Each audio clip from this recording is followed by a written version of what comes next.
Hello and welcome back to our 7th week, Down Below. Today in development discussion, we were going to talk about two things. First, we were going to design the first triad that appears in the... I can talk today, I swear to God. So we're going to talk about a group of triads, specifically the triple threat triads, and we're going to talk about designing scenes. And thank you everybody who is watching, who takes the time to listen to our ramblings about game design, specifically design of this game, and we hope that you will support us if you like what we're doing. Hey, if you're watching this, take the time right now to leave us a comment based on what you like, what you dislike, what you'd like to see next, because really we're full of ideas, but we'd like to give you what you want to see. So let's talk about triads. Let's talk about triads. If you don't know what they are, the short version is they are a kind of Chinese criminal-ish secret society. If you have read various noir novels or other heist movies that are produced in the in the West in recent years, they have the regrettable name of the Chinese Mafia. This is not entirely true, but it's close enough for jazz, as the saying goes, so you've probably heard of them. Like other criminal groups, including the Mafia, they tend to have an insular sort of command structure where certain people are insiders and other people are outsiders who are manipulated by people who have some kind of hold over them. But coming from Chinese society, they are structured more on a type of honor-based obligation where they define a certain type of honor for the group and the members adhere to it whether they are actually insiders or not. And traditionally, triads have been a very specifically Chinese organization, not open at all to foreigners. This is still true in the upper echelons of the Nuevo Paradiso triple threat triads, or specifically the Nuevo Paradiso branch of the triple threat triad. Much like Mafia families, Yakuza Gumi, and various other places, the triads are, well, even when you get down to modern American street gangs, the triads are a multi-location organization. The triple threat are a triad that goes all the way back to mainland China. Their headquarters is in the former territory of Hong Kong, but the farther from home you go, the more independently you operate, especially if you are seen as upholding the values and kicking back the appropriate amount of profits to the higher-ups. Now, back in Hong Kong, this group does not call themselves the Triple Threat. Triple Threat is what they are known as on the streets of Nuevo Paradiso, and the actual Chinese name means something else, but is actually a lot less important to the story on Nuevo Paradiso than what they're known as on the street. The Triple Threat Triad is called the Triple Threat Triad because it's functionally three separate organizations. Each organization is smaller than any of the other criminal factions, but they work together even though their interests don't entirely overlap. The first organization is, let's call them the Lions. The Lion Triad, specifically the Black Lion Triad, is they are, let's put it very bluntly, they are drug pushers and gun runners. This is the actual Chinese triad group of the triple threats on Nuevo Paradiso. The other two groups are owned in a sense, not legally, but they are owned and operated in a sense by the Black Lion Triad. They are functionally, for the purposes of Nuevo Paradiso, part of the same group and often viewed that way, but the Black Lions don't actually view them as part of the triad, although they work with them a lot more closely than other more traditional triad groups are comfortable with. From the Black Lions' perspective, if there are strings to pull, they pull the strings. They are the bosses, they are the kings of the street, the other groups are their subordinates. Keep in mind that's important, that part, because there's going to be some parallels to this further on down the line. The Black Lion Triad is the closest you're going to get to an anime smuggler group on Nuevo Paradiso. I started off by saying that they were drug smugglers and gun runners. This is entirely true. If there is something violent and illegal you want, you go to the Black Lions for it. They specialize in providing anything you want in the field for a price. Do your characters need a main battle tank? If they're willing to pay possibly a literal arm, leg, and head, they can get it if they're willing to deal with the consequences. The motto for Black Lion fixers is drugs are cheap, guns are not cheap. Yeah. And guns are not cheap for a variety of reasons. The simplest reason is if you have a gun on the bottle that is Nuevo Paradiso, well, it's a lot like firing a gun on a spaceship. You go to war with a gun and something major is going to break. It's really not actually because of the difficulty that the Black Lions face getting the guns in, because they have a network of smuggling that allows them to get literally anything they want in without being noticed, especially if they can transport it in pieces. Mm-hmm. But it's the consequences which could disrupt their business that they're going to make you pay for. Yeah. So they keep the price of weapons on the black market in Nuevo Paradiso artificially high by controlling how many can come in and violently dealing with other people who try to mess with their monopoly on it. For instance, anything with more heavy ordnance than a holdout pistol is going to cost a great deal, because if you fire a rocket launcher on Nuevo Paradiso, that shit ain't secret, pardon my French. And whoever was involved in that at any point is potentially going to have the entire establishment come down on their head. Yeah. Whether literally or figuratively. So, since it would eventually potentially be traced back to the Black Lions, because everyone knows that they supply the guns, they're going to make sure that the people who are buying the said rocket launcher pay heavily enough to indicate that they are willing to deal with the consequences. Similarly with drugs, there is a lot of recreational drugs are legalized. The Black Lions deal in said legalized drugs because, for one, they're not legal everywhere. Perhaps you are an immigrant from a police state that highly controls every substance and are used to having to get your controlled substances through illicit means. The Black Lions are right there to step up and say, yes, there's no need to go down to the dispensary. We have what you need. There's a lot of confusion there because despite being a fairly transparent world economy, it's not actually a one-world economy and legal system. And then for the harder stuff that is currently controlled, it's a lot faster to go through illicit means and pay a higher price than do the various wait lists, tests, and prove that you need the controlled substances. So, that's the Black Lions in a nutshell. Nobody on Nuevo Paradiso actually knows who's in charge of the Black Lions. They deal through a series of cutouts. The most common name for dealing with a Black Lion fixer is your native language's version of Mr. Smith. And they like it that way. Even the ladies are Mr. Smith. This is part of the job. This is not a gendered thing. On the other hand, everyone knows who the head of the Ghost Wolves are. The Ghost Wolves are a former Korean Solpa ring. They were absorbed into the Triple Threat Triad at about the same time that Korea was absorbed into China, because they held a fairly similar role to the Black Lions. In the world of Nuevo Paradiso, that happened about 50 years ago. Ish. That obviously hasn't happened yet in the real world. Might or might not happen in the real world. We'll see what happens. But in this science fiction setting, it happened about 50 years ago. The Ghost Wolves are headed by a man who is known as Mr. Park. Mr. Park is not known as Mr. Park because he is into recreation or into bird watching.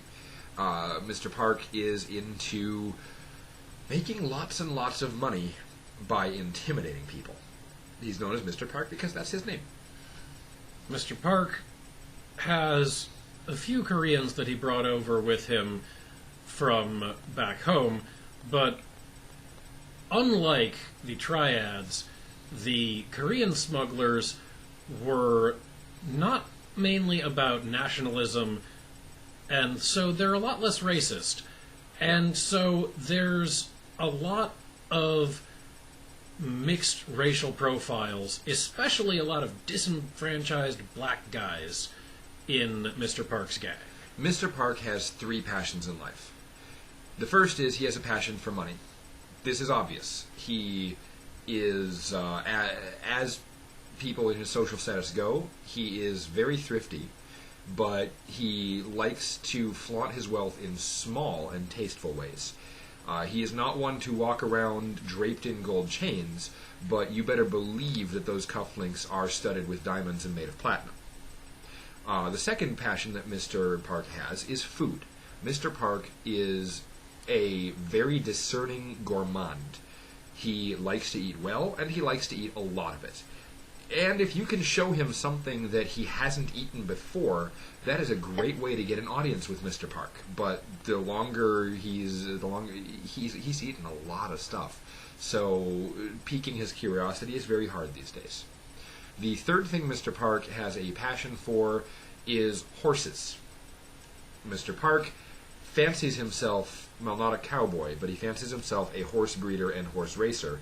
And the problem is, on Nuevo Paradiso, this is kind of hard. There's not a lot of space for that. So Mr. Park isn't always... Is actually neither of those things, because you can't keep a horse on Nuevo Paradiso. And he legally can't own property in many other countries due to some of his past activities. So for about 3 months out of the year, Mr. Park is actually not on Nuevo Paradiso, but instead in Sao Paulo, where he is not persona non grata, and under the name of, well, Mr. Park, he owns a very small ranch. Very, very small. Sao Paulo's not very big. No, it's not. During those 3 months of the year, his Solpa ring is controlled largely by the foot soldiers, because he's also a very hands-on person. During the summer, you don't mess with the ghost wolves because there is no one to rein them in. They do not believe they answer to the Black Lions. Mr. Park believes he cooperates with the Black Lions. The Black Lions believe that they answer to them. On the other hand, things work out between the wolves and the lions fairly well, even during the summer, because during the summer, most of the foot soldiers, not being called on specifically by Mr. Park, take odd jobs. And odd jobs usually means violent jobs in their case. And the Black Lions have a fair amount of violent work to dish out, and they pay for it. Yep. So this clash in ideologies can lead to friction between the groups, but from the outside, it doesn't lead to visible friction very often. So we're going to change gears when we talk about the third one. With the Black Lions, we have the smugglers and the illicit materials runners. With the Ghost Wolves, these guys are straight up protection racket gangsters, and where there's not a protection racket to run, they hire themselves out as muscle. And they're not very picky, and the thing you should be warned about is that they also don't have a strong mercenary ethic. If someone outbids, they may switch sides in the middle of a firefight if the communications are solid enough. The third ring, on the third member of the Triple Threat Triad, on the other hand, is, well, they're the numbers gang. They deal primarily with gambling, and in a world where they weren't cooperating with the other two members of the Triple Threat, they probably wouldn't last very long because they're very small, and B, they have a very narrow purview. They don't actually fit the theme in naming either. They just call themselves the number threes. Excuse me. The number threes are, well, they operate on a variety of levels. They own wholesale a casino on Nuevo Paradiso, and that's where they launder a lot of their money through. Because, again, even in a digital world, it gets hard to track when there's a lot of transactions going through in very small amounts. And because the casino is ostensibly part of a publicly traded corporation, they have used an extensive set of cutouts and dummy corporations and identities to hide who exactly owns the casino. You go far enough down the chain, though, and you can place bets on anything. Literally anything. A game that was played recently that netted the winner the equivalent of about $10 million was a betting pool where one of the members of the number threes hired an assassin to kill a major public figure on Nuevo Paradiso at the behest of someone who wanted such a betting pool. What was known was the date that the assassination would occur, and bets would go out on such things as who the target was, whether or not the assassin would be successful, and how many side casualties there would be. When I say anything, I mean anything. If you want to gamble that the price of pork futures will drop, they will take that bet and give you odds on it. That's actually relatively easy, because you could just do that on the commodities market. But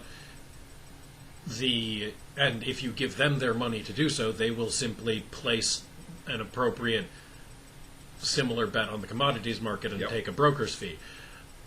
But if you want to create a strange bet like the one previously mentioned, or bet on a pool of, for example, these 5 teenagers are going to lose their virginity for the first time, how many of them will become pregnant? Then, if you have the right amount of money, they will create that situation for you, one way or another. And they don't judge. If the money's there, they will leverage their tools to create the bet. It's just that for things that they would have to employ greater amounts of secrecy for because of greater illegality, they will charge more. So, in short, there we have the triple threats. We have the number threes, who you can use in a variety of ways, anywhere from being your straightforward gang-owned casino to setting up something out of the recent let's play a game horror movie craze. You have the ghost wolves, who are your straight-up leg-breaking muscle with character, I like to think. And you have the black tigers, who deal in a very specific trade, very directly, and like to think that they are the heads of their gestalt organization. So let's talk about setting a scene. When you want to set up a scene in Downbelow game, you need to have 2 things. Just like any RPG, you need to set up the things you want to happen, and you need to know how those things are going to interact with the rules. One of the core tenets of running games that we two share in our philosophy of running games is the rules always apply. Yep. There is no situation in which the story trumps the rules. If you don't want the rules to work a certain way, don't use those rules. There is also no situation in which the rules trump the story, because that is an incorrect question. That is not a useful way of looking at things. The rules are a medium for telling the story, and that means that if you are ignoring them, that's like ignoring the English language when you are trying to write a story. Pause the recording. And we're back. Sorry about the interruption. We had a beagle catastrophe upstairs, had to deal with it bluntly. So, as we were saying, the rules are your medium. They are your paintbrush, and the game itself is your canvas. So, the rules that we've provided make it very easy to take anything that you want to happen in the story and say, that is the rule. Yep. If you want this antagonist to be extremely hard to kill because he's prepared for any eventuality, that's the rule. You can say, he is this level of prepared, and so the players cannot kill him without using enough of their various means of success to overcome his level of preparedness. As a reminder, the basic mechanic of the game is very simple. The basic mechanic of the game is, in this scene, to progress the scene, to resolve the scene, the players need to spend X number of successes, Y of which might need to be of a specific type, before they accumulate Z amount of failures. Players will have traits on their character sheet which will tell them situations in which they can succeed. So one player might have the traits of being an expert gunslinger and having a really excellent gun, while the other player might have traits of being an expert driver and having a really excellent car, etc. Let's set up a sample scene to show about how that would work. In this scene, we're going to take a fairly standard cyberpunk and noir situation, a standoff at a warehouse. We have two factions. On the one hand, we have the player characters, who are, let's say, in this particular situation, the player characters are in the warehouse, having just picked up a package. Outside the warehouse, we have a small group of ghost wolves, who have been hired to retrieve the package from the player characters, technically by any means necessary, but these are ghost wolves. They're going to use force. So, before we go further, let's ask a couple of questions that would be relevant here. Yep. And I'll take the role of asking questions, and you'll take the role of setting up the scene in response. Fair enough. So, is this an early scene in this session, like the first one, or is this a later scene where people will probably have already used some successes? This is early on. This is, if not the first scene, maybe the second or third scene, but it's fairly early in the session. All right. Is this a scene where we expect that it should be hard enough that the players are actually going to run short of the type of successes that they would need to get through things, or is this a scene that we expect the players will probably be able to pass with flying colors unless they choose to fail? This is a scene that's designed to build tension. It's not going to be one that we suspect the players will run out of successes on, but it is one that's designed to deplete their successes and potentially cause them serious harm if they choose to use their failures instead. As a note on using failures, you have a theoretically infinite number of failures that you could choose to use. You don't have to use a trait to fail. You can just say, this challenge the situation is presenting, I'm not going to spend a success on, but then you have to accept the consequences of that. Right. For example, the scene might open with, there is gunfire coming in, and your contacts who just gave you the package are out in the open. If you don't spend a success to get them down behind cover, then your contacts will be gunned down, and you will have the consequence of having failed at that you won't have those contacts anymore. As an aside, this is a little different than most RPGs. The GM does not roll for anything. If the players do not act or react, the GM simply describes the consequences. Mm-hmm. If the situation is that the assailants outside are shooting at your contacts, the GM already knows whether the assailants will hit or miss. It is not necessary to describe that to the players. In fact, it is necessary to not describe that to the players if you want a reaction.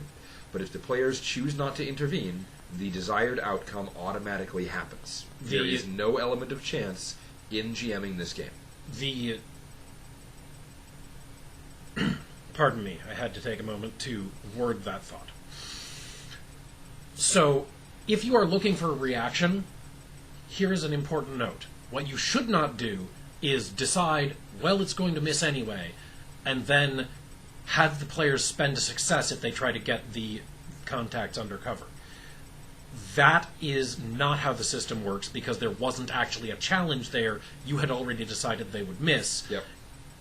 However, if you think it's important that the contacts will react badly if the PCs look out only for themselves, or that they could react well if the PCs do something for them selflessly, like pushing them into cover, then you could have them spend a success and have that influence the story at a later point, but always have the PCs spend successes only in a situation which actually you have decided that there is a challenge, that there will be a bad consequence if they don't. To rephrase that in a different manner, actions and reactions are not the same as successes and failures. It is important to allow the PCs time to act and react in exchange for what's going on. Sometimes the action and reaction itself is what's important. Other times, it will actually deplete the pool of successes or add a failure to the mix. Sometimes the action and reaction will be, okay, what do you want to do? I'm going to push them into cover. All right, you will need a success to do that. What kind of successes do you have available? Other times, I don't want to use my athletics right now, or, I already used my athletics. I can't put a success to this. Okay, you fail to push them into cover, and... Or, alternately, okay, you push them into cover, and instead you get hit. That is Both also of these possible. are reasonable.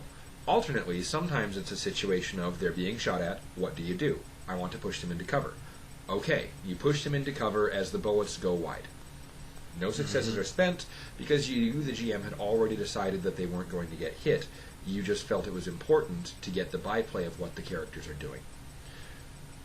This is always an important thing to narrate because you want to break the story as little as possible, and so you use the continuous flow of narration with the limited breaks for do you succeed or fail to keep things moving along and keep people in the moment. Just like in the example of D&D, rolls are not required for everything.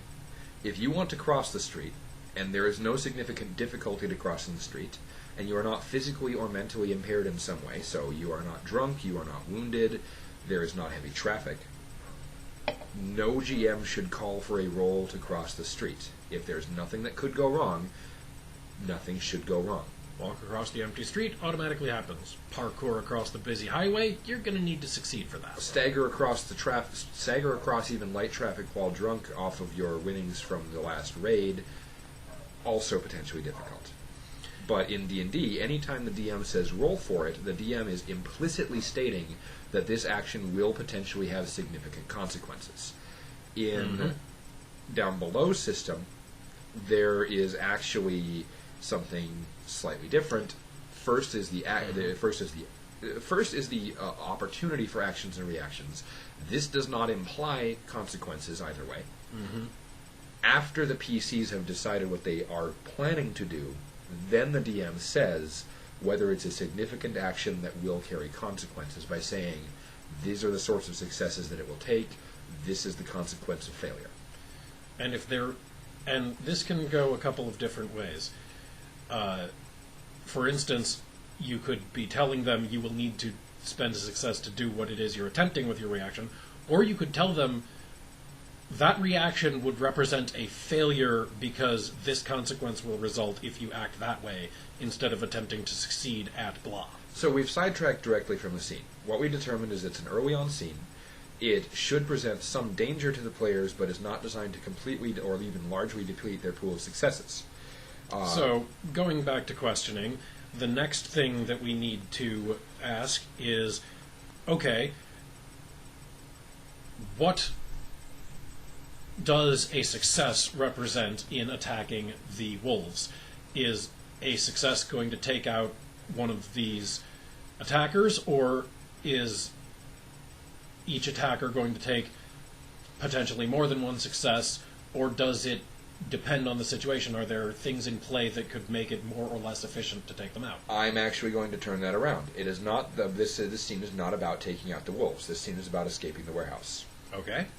This scene, in my opinion, should probably deplete.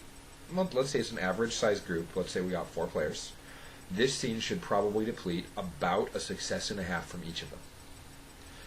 So, what a success represents in this case is some progress towards escaping the warehouse safely.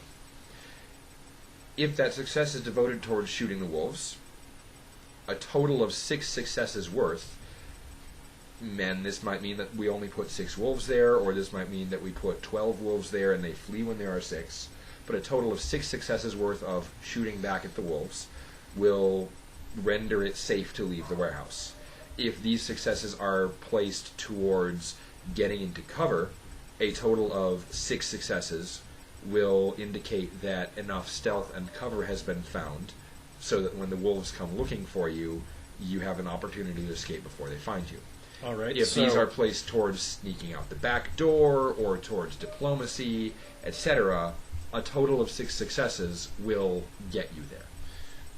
So what I'm taking from this is that you are saying that this is a solution agnostic scene where there is not any given solution that is more or less difficult to...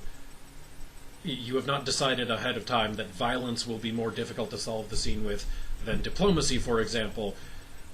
Correct. You're just deciding, one way or another, this scene needs to be resolved, and whatever way the PCs choose that makes sense, they will need to use about this much of it. This being an early scene, that's especially important. Since this is an early scene, the choice they make in how they resolve this scene will most likely determine the course of the rest of the adventure. And that's why it's solution agnostic, because this early on, things can go any number of different ways, but as you go further down one path, it becomes harder and harder to shift gears. So, we've already decided that it's going to take them about 6 successes to get past it. Other than failing in actions which actually result in all the PCs dying, what kinds of failures could end the scene without them necessarily escaping? Well, let's see. Failures could indicate such things as one of the wolves getting into the warehouse.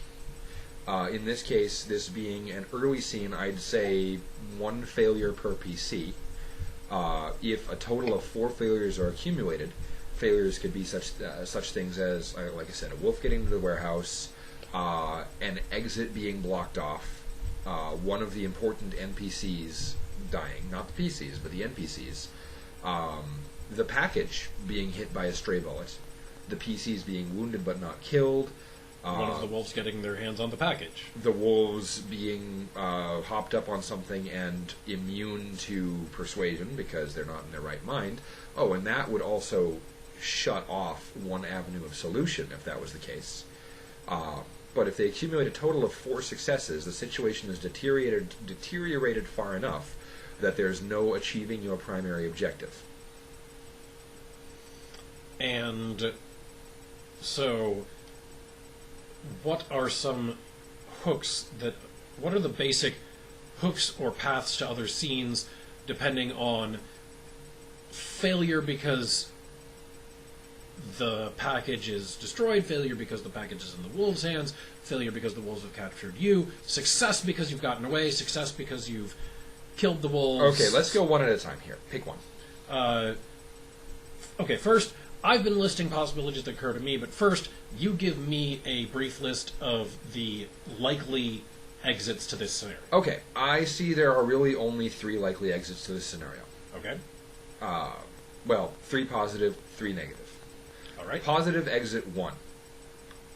All the wolves are killed or driven off through violence. Positive exit 2. Through stealth or obfuscation, player characters escape with the package.